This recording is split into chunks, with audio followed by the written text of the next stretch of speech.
Si vous êtes un téléspectateur d'Échappée Belle sur France 5, vous connaissez forcément son visage. Depuis 2019, Ismaël Khalifa est l'un des animateurs de cette belle émission de reportage et de découverte. Journaliste de formation, Ismaël Khalifa se passionne pour l'Islande et les régions polaires pour lesquelles il garde un attachement profond. Il a également créé l'association For My Planet qui permet à des adolescents de découvrir différemment la nature et les paysages qui les entourent. Ismaël Khalifa est aussi présent en librairie avec plusieurs ouvrages à son actif, des livres co-signés notamment avec l'aventurier Nicolas Dubreuil, d'autres consacrés au bien-être comme La vie simple, mais aussi des titres jeunesse avec la Ligue de la nature pour inviter les enfants à préserver la planète. Enfin, pour être complet, signalons aussi cet essai très personnel, Mal d'hier, homme d'aujourd'hui, dans lequel Ismaël Khalifa s'intéresse de façon décalée et pertinente à l'image et l'évolution de l'homme au fil des siècles. On l'aura compris, Ismaël Khalifa aime découvrir, explorer, échanger, partager, transmettre, surprendre et se surprendre peut-être lui-même.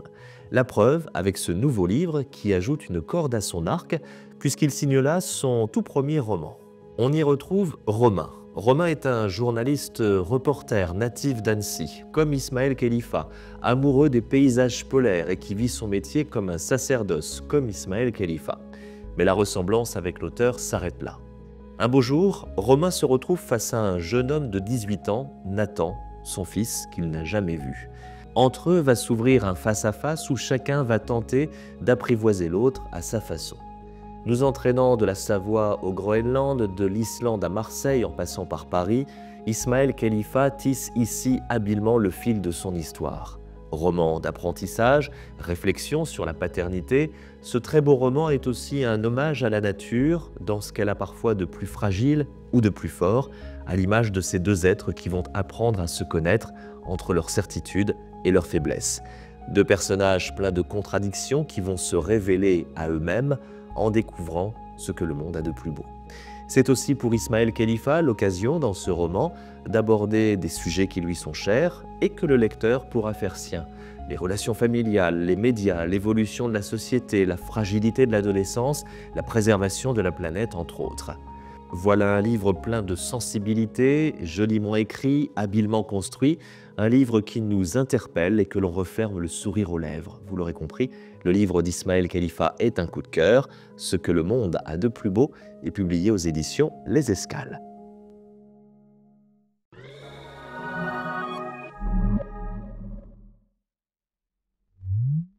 Bonjour Ismaël Khalifa. Bonjour. Merci d'avoir accepté notre invitation pour venir nous présenter ce qui est votre premier roman. C'est bien précisé sur le bandeau de votre éditeur, ce que la vie a de plus beau, c'est aux éditions Les Escales.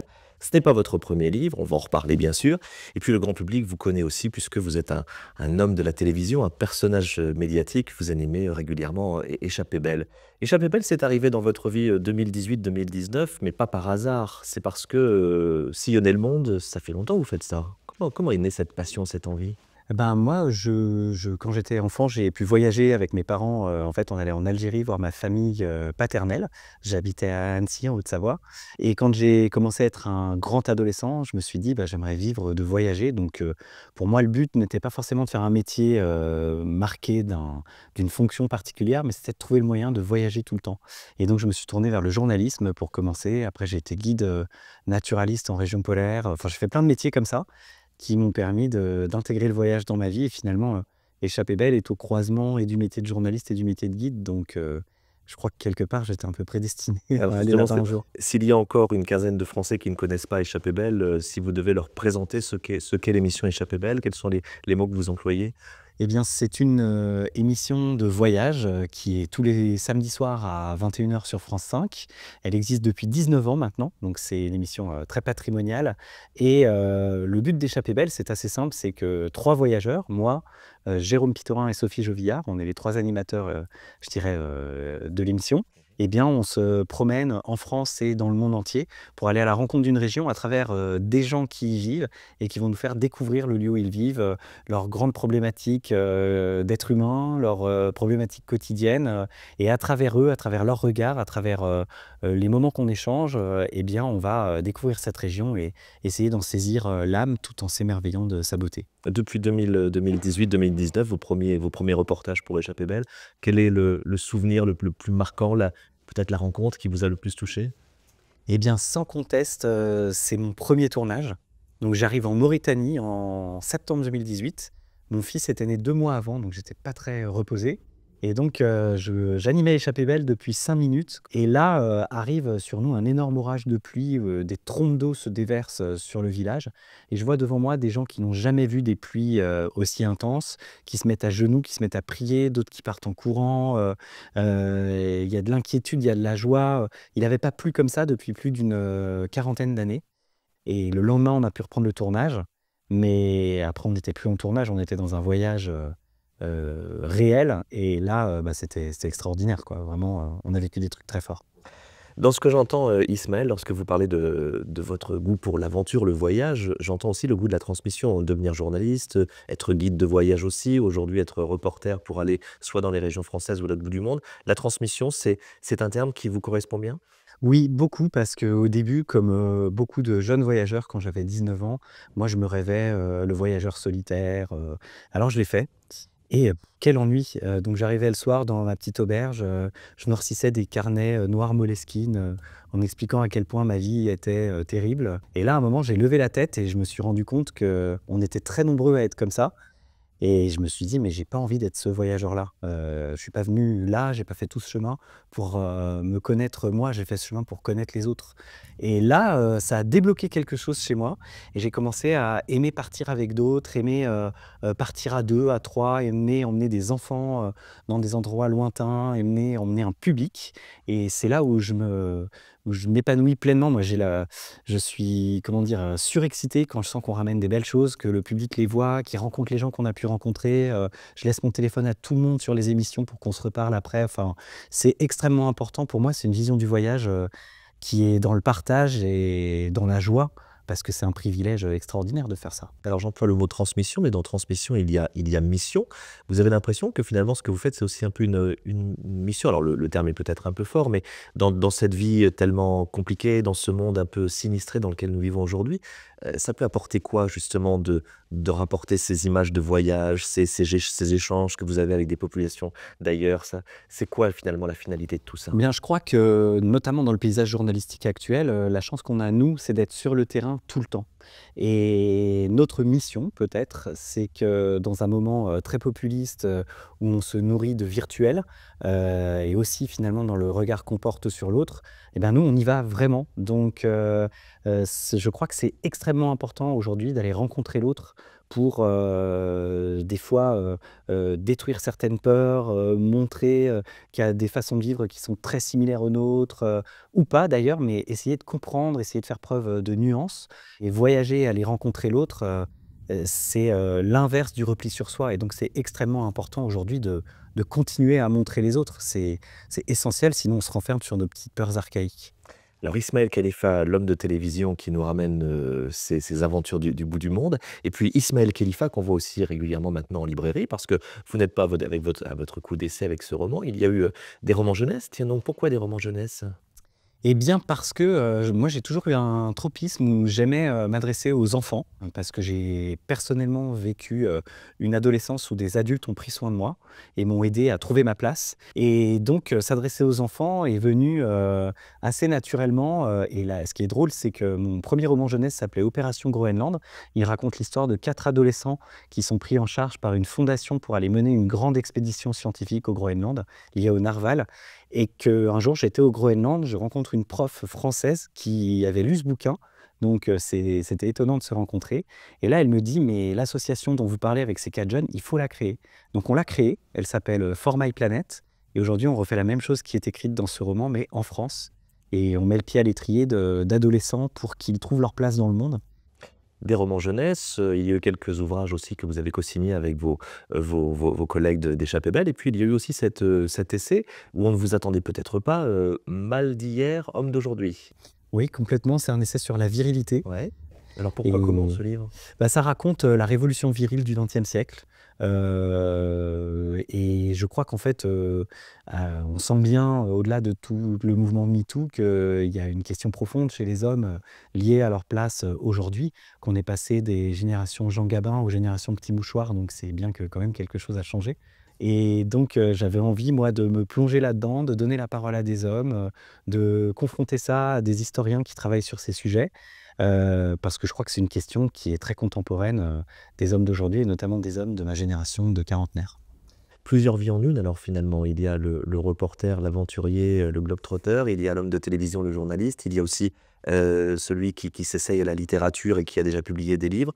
Cette association également à laquelle vous tenez beaucoup, que vous avez créée, c'est quoi le dénominateur commun? Moi, j'ai, découvert en travaillant j'ai travaillé très jeune, à l'âge de 19 ans et je crois que ce qui m'a toujours, motivé et donné de la ressource, c'est que dans le travail, on rencontre un spectre de gens très différents, mais il y avait un petit noyau dur, c'est peut-être une quinzaine de personnes dans ma vie professionnelle, mais qui travaillaient avec leurs tripes et avec un idéal et j'ai toujours trouvé que ces gens étaient bien plus heureux et bien plus, heu, bien ancrés dans le réel que les autres et moi, mon idéal, il est de eh bien, de peut-être de rassembler, les uns et les autres. J'ai envie de jouer un rôle, là-dedans. Donc c'est ce que je fais dans mon asso, c'est ce que je fais aussi à travers mes bouquins, donc je sais pas, moi, c'est ça qui m'a toujours, poussé en fait, qui m'a mis le vent dans le dos. Alors je retiens ce terme qui vous ressemble, rassembler. Votre actualité en termes de roman, votre premier roman, Ismaël Khalifa aux éditions Les Escales, Ce que la vie a de plus beau.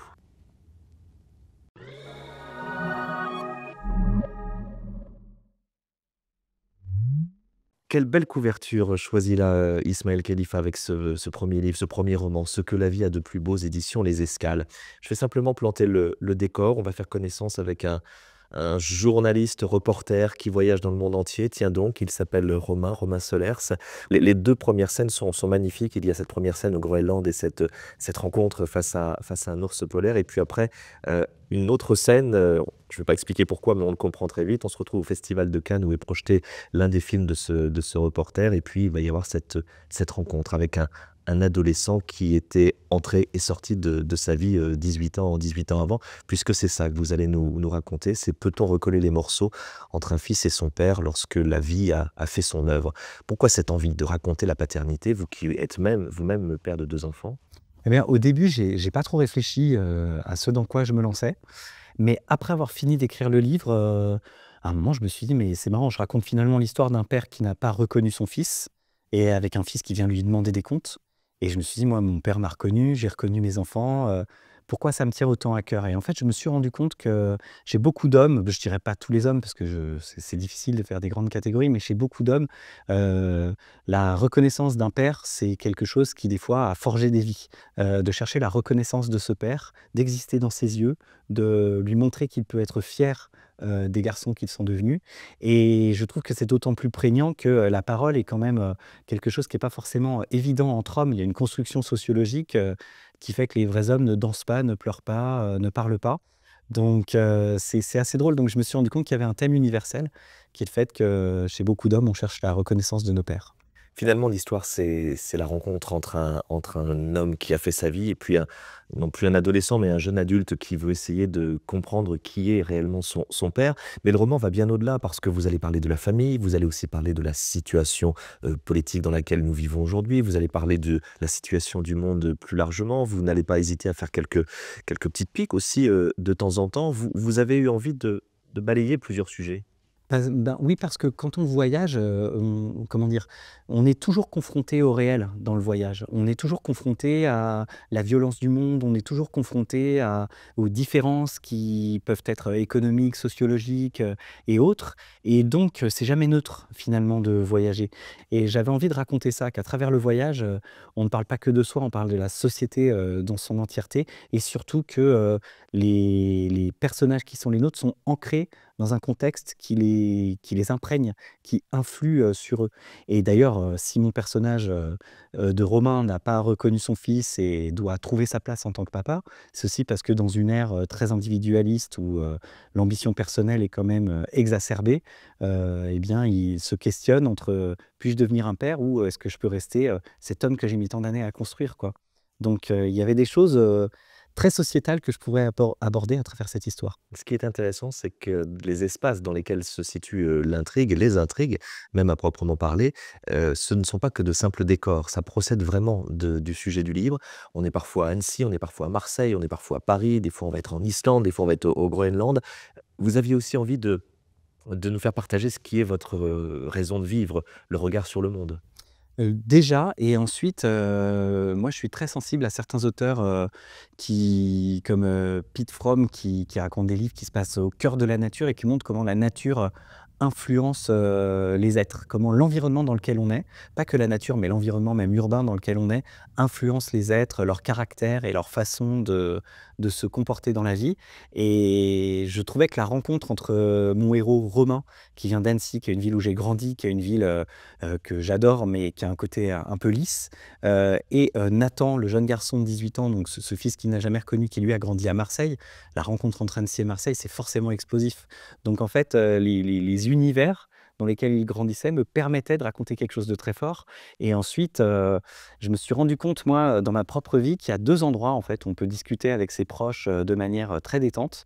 C'est dans la nature en randonnée, parce qu'on est dans l'effort physique, dans dans la fatigue de choses, qui viennent de l'effort, et en voiture quand on ne peut pas se regarder.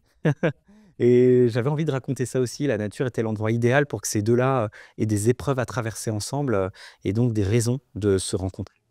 Vous qui voyagez beaucoup, pour votre métier, notamment pour Échapper belle, vous avez écrit, ce livre pendant vos reportages ou vous vous êtes au contraire, concentré lorsque vous étiez, chez vous en famille, à Annecy? Était-ce une écriture au long cours ou au contraire une écriture d'ingé? C'était, une écriture au long cours. Le plus long pour moi, ça a été de faire le scénario de ce livre. C'est-à-dire que je savais, avant de commencer à écrire, j'avais la phrase de fin. Et j'ai travaillé vraiment avec des méthodes scénaristiques que je connaissais depuis longtemps et je me suis éclaté d'ailleurs. C'est peut-être le moment que j'ai préféré, de faire grandir des personnages, d'aller les fouiller pour qu'ils nous permettent d'avoir des ressorts. Si bien qu'à la fin, ces gens existaient, autour de moi. Et puis après, ben, j'ai écrit, entre mes échappées belles, souvent parce que c'est difficile, de cumuler les 2. Et là, c'était des moments vraiment intenses, très solitaires quand même. Mais en même temps, je déposais le matin mes enfants à l'école, après j'écrivais, et ensuite, j'allais les rechercher. Enfin, c'est des journées qui étaient, c'est formidable entre l'imaginaire et l'ultra réel, quoi. C'est une lecture qui interpelle, beaucoup le lecteur parce que certes, on y évoque la paternité, mais je le disais, d'autres sujets sont abordés. Il y a les relations de Romain avec son frère, avec ses parents, avec sa compagne, son ex-compagne et cetera, son regard sur le monde. Ce qui veut dire que le lecteur n'est pas insensible à tout cela parce que forcément, il va lui-même se poser ses propres questions. Vous avez l'impression que l'écriture de ce qui est donc votre premier roman, puisque vous faites le choix de la plume romanesque, ça vous a changé aussi? Oui, je suis plus le même homme depuis que je l'ai écrit parce que je me souviens des fois je regardais des émissions, littéraires et je voyais ces gens qui disaient: «Faire un roman, c'est très dur parce qu'on met ses tripes sur la table», et moi je vais être honnête, je regardais ça et je me disais: «Oh là là, c'est des propos de bobos ça, il y a des gens qui se lèvent à 5 heures du matin pour aller bosser». Enfin franchement, je réagissais comme ça. Et en fait, en le faisant, bah, j'ai commencé à avoir de l'empathie pour, tous ces gens parce qu'honnêtement, c'est exactement ça, quoi. C'est-à-dire qu'on prend position dans le monde quand on fait un roman. C'est pas comme quand on fait un essai où on peut se cacher derrière des chiffres, une espèce d'analyse sociétale. C'est que là, on dit vraiment, «je» à travers des personnages. Et donc ça m'a changé parce que si je voulais faire ce roman, j'ai eu l'idée en 2016, hein, donc il m'a fallu 8 ans pour m'y mettre. Si je voulais, écrire ce livre, il fallait que je sois prêt à me dévoiler.